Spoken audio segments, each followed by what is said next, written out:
Have you ever wondered what it'd be like to build a video game from scratch? Unity is a cross-platform game engine built by Unity Technologies. It's been extended to support more than 25 different platforms and used to create three-dimensional games, two-dimensional games, virtual reality games, augmented reality games, as well as other experiences and simulations.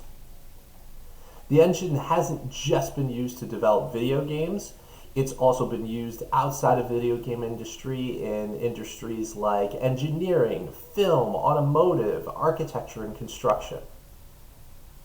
As you can see in the background here, this looks like Minecraft, but this is actually a challenge that a person online gave to themselves as to whether or not they could actually build Minecraft in just a single day using the Unity engine. So if you're interested in learning more about it, come check it out.